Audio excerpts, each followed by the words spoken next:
Samuel and Ruben Onuha said they made millions a month from their fashion brand called ICON. They scaled a simple brand with some too tight fitting trousers, and suddenly they were flying private, wearing diamond AP watches, and were hosting parties in Dubai on yachts worth over $50 million. But just when you thought everything was going perfectly well for them, there was a police raid in their $15 million Dubai villa. And guess what? The police found an unusually big amount of a drug named cocaine.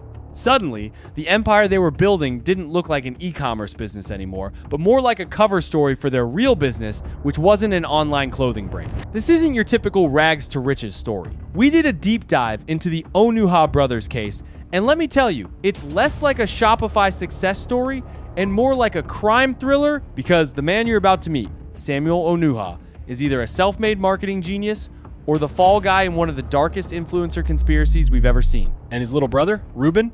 Well, we've got quite something to say about him too. So let's dive in. Before the penthouses in Dubai, before the Rolexes and before the Lamborghinis, there was a small Dutch village. Samuel and Ruben didn't grow up with a silver spoon at all. Mixed race kids in a mostly white town, standing out was automatic, and not in a good way. Samuel once said, "They didn't believe in me, so I had to become undeniable." So that's what he did. At 18, while most kids were failing school, Samuel was building ICON Amsterdam.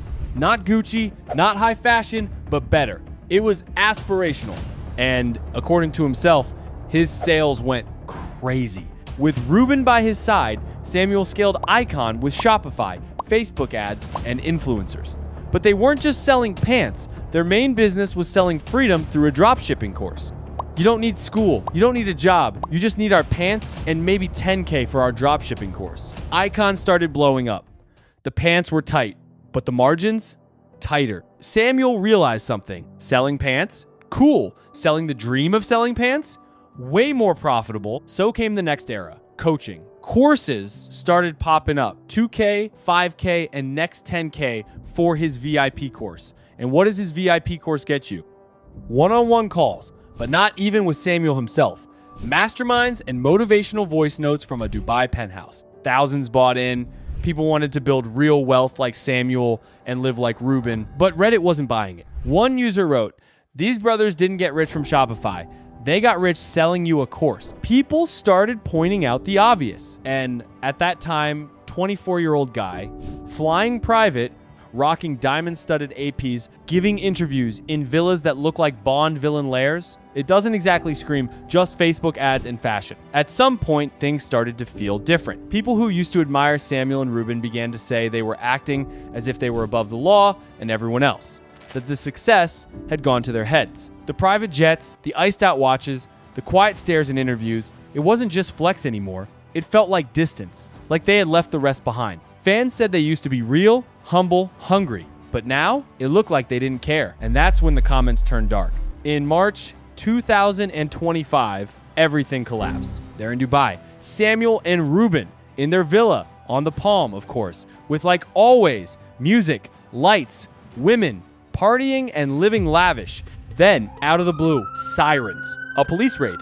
Dubai police stormed the villa, and they weren't there for noise complaints. They found cocaine. Some say 250 grams. Some say 250 kilos. Others believe the drugs weren't even the point and are saying that Samuel and Ruben were being watched already for a long time before that particular night. Whispers say it was personal, that it wasn't a random tip-off, that someone wanted Samuel gone. Another theory is that an escort wasn't paid. She got mad and called in the raid. The most popular theory, someone tipped Dubai police as revenge for a deal gone wrong. Either way, Samuel and Ruben were arrested, including everyone else in the villa that night.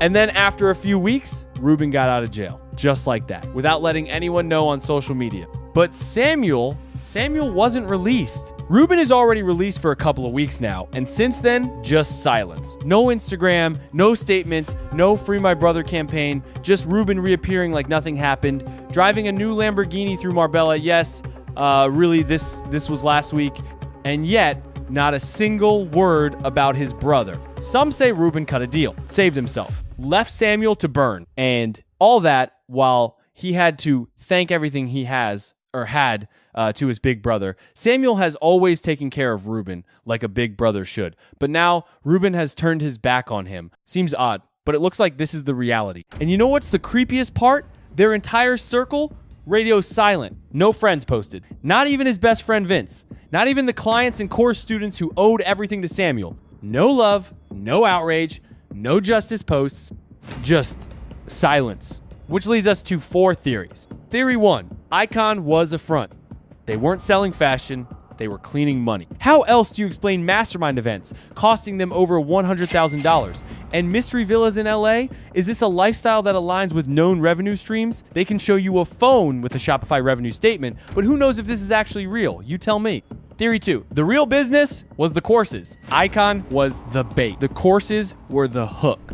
Real income came from people desperate to become the next Onuha. One student wrote, I paid $5K, got 3 modules and a motivational call. That's it. Another said, people think he made millions from clothes. Nah, he made millions teaching you to think he made millions from clothes. Still, Onuha shows us his Shopify revenue in his vlogs. Or is this fake? Theory 3, Ruben flipped. He walked, Samuel didn't, and Ruben hasn't said a word. That's not just suspicious. That's full 6ix9ine mode. Theory 4, Dubai wanted a trophy. Too flashy, too loud, too influential, and too visible to let slide. Yet, I have the idea that Dubai wants as much people as Onuha to come to Dubai, so I don't think this theory is true. Then there's the Ali B rumor. Some claim Dutch rapper Ali B used his Dubai connections to help Samuel, that a quiet deal is in place. That Samuel is getting out next month too. But if that's true, why no proof? Why no sightings? And why is Ruben already free and Samuel isn't? Now, let's talk about the numbers. ICON Amsterdam was a real brand. It did real revenue. But the level of lifestyle doesn't add up. Private jets, supercars, Dubai real estate, LA and Marbella villas. Even with amazing conversion rates, those numbers don't check out without outside capital or something darker. Onuha even paid his Rolls-Royce Cullinan and Mercedes G-Wagon up front. So here's the real question. Where did the money come from? Was Icon ever the product? Or was the dream the product? Or was their revenue stream found during the police raid? Because if you've seen how influencer wealth works, it's not about the business. It's about the illusion. And the Onuhas, they sold the best illusion of all. Financial freedom, global luxury, and real brotherhood. The dream that if you wore Icon, followed Icon, paid Icon, you'd become Icon. But dreams are fragile. And when Dubai police kicks down your villa door, illusions vanish fast. So where are they now? Ruben's out driving supercars. And Samuel, still missing. Some say he's being released soon. Others say he's rotting in a Dubai cell. And a few believe he's already free, just hiding, waiting for the next chapter. Samuel might be a genius. He might be a fraud. He might be both. But he built something. He sold something. And whether you love him or hate him, you believed it. So the question still stands. How did Samuel Onuha really make his money? And where is he now? Because if he comes back, you better believe he won't be selling pants. He'll be selling a comeback story. And that story might be the most profitable product yet. Let's see. Thanks for watching this video. And please check our YouTube channel for more stories like this. The ones that dig deeper, ask the uncomfortable questions, and follow the money when things stop adding up. Don't forget to subscribe to see our next investigations, and make sure to tell us in the comments, who should we investigate next? See you next time. Peace.